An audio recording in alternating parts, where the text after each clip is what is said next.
김민우 씨의 코는 마늘코라고 할 수 있습니다. 마늘코는 콧대가 작고 평평하면서 코끝과 콧방울이 풍만하여 마치 마늘과 같은 모양을 마늘코라고 합니다. 마늘코를 가진 사람은 형제간의 정이 두텁고 초년에는 고생하지만 중년 말년에는 반드시 번창한다고 말할 수 있습니다. 귀는 당나귀와 부채귀를 모두 닮았다고 말할 수 있습니다. 당나귀 귀는 윤곽이 있으면서 두텁지만 당나귀 귀처럼 연약해 보이는 귀를 말합니다. 당나귀 귀를 가진 사람은 흉액이 많고 빈곤하다. 평생 분주하지만 소득이 없는 경우가 많고 수명은 길고 장수합니다. 부채귀는 두 귀가 앞을 향하여 부채질을 하는 모양의 귀를 부채귀라고 말합니다. 부채귀를 가진 사람은 초년에는 집안의 덕으로 안락함을 누릴 수 있지만 중년부터는 재산을 탕진하고 말년에는 더욱 고득해지기 쉬우므로 주의를 해야 됩니다. 코 밑에서 윗입술을 향하여 밑으로 갈수록 넓어지는 인중은 아들을 많이 두는 경우가 많습니다. 윗사람보다는 아랫사람에게 많이 베푸는 성격이 많습니다. 또한 받는 것보다는 베푸는 것이 더 많기 때문에 어느 장소에서든 다른 사람보다 돈을 많이 쓰게 되어 손해를 보게 되는 경우가 많습니다. 그리고 보스가 될 자질을 갖추고 있는 사람이 있습니다. 직장생활보다는 사업을 하는 쪽이 더 많은 부를 축적하게 됩니다. 아랫입술이 두꺼운 사람은 이야기하는 것을 좋아하고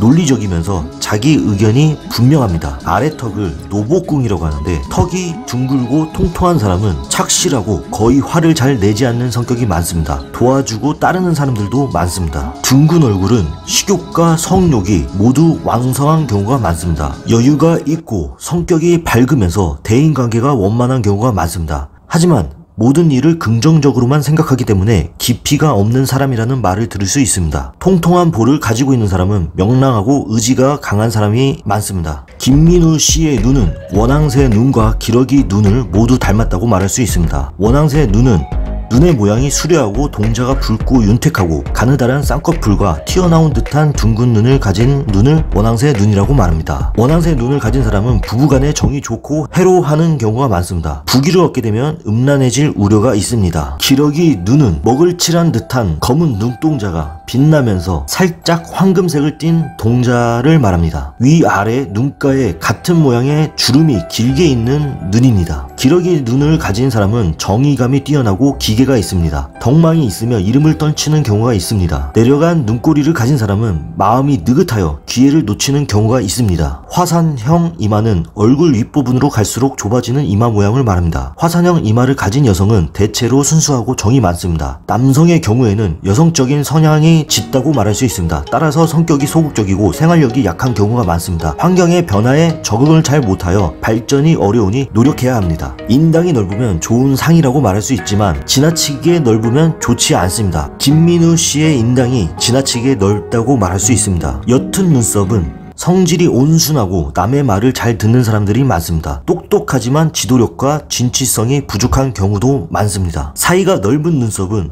온화한 성격을 가진 사람들이 많고 시야가 넓고 도량이 크며 장수하는 경우가 많습니다. 눈썹과 눈 사이, 눈 두덩을 전태궁이라고 하는데 전태궁의 높이가 높은 사람을 말합니다. 이런 경우에는 온화하고 느긋한 사람들이 많습니다. 마음이 넓고 직관력이 뛰어나고 장수하는 경우도 있습니다. 눈 두덩을 전태궁이라고 합니다. 이 전태궁에 알맞게 살이 붙어 있으면 부동산 운이 좋다고 말할 수 있습니다. 김민우 씨의 관상 총평. 온순하면서 성격이 밝으며 대인관계가 원만하다. 논리적이고 자기 의견을 분명히 말한다. 똑똑하지만 지도력과 진취성이 부족하다고 말할 수 있습니다. 초년에는 집안의 덕으로 안락함을 누릴 수 있지만 중년부터는 밑빠진 독에 물이 새는 것처럼 금전이 빠져나갈 수 있으니 재산 관리에 신경을 써야 합니다. 받는 것보다는 베푸는 것이 더 많기 때문에 금전적 손해를 볼 수 있습니다. 마음이 느긋하고 소극적이어서 기회를 놓칠 수 있으므로 적극성이 필요하다고 말할 수 있습니다. 평생 동안 분주하지만 소득이 없는 경우가 많으므로 주의를 해야 합니다. 하지만 모든 일을 착실하게 노력하면 지혜로운 말년을 맞이하게 될 것입니다. 얼굴 특징. 상대방의 이야기를 잘 들어주며 진정성 있는 대화를 나눌 줄 아는 사람, 착실하고 논리적인 남자라고 말할 수 있습니다. 섬세한 재능을 갖췄다고 말할 수 있습니다. 지금까지 관상에 대해서 설명하였습니다. 시청해주셔서 감사합니다.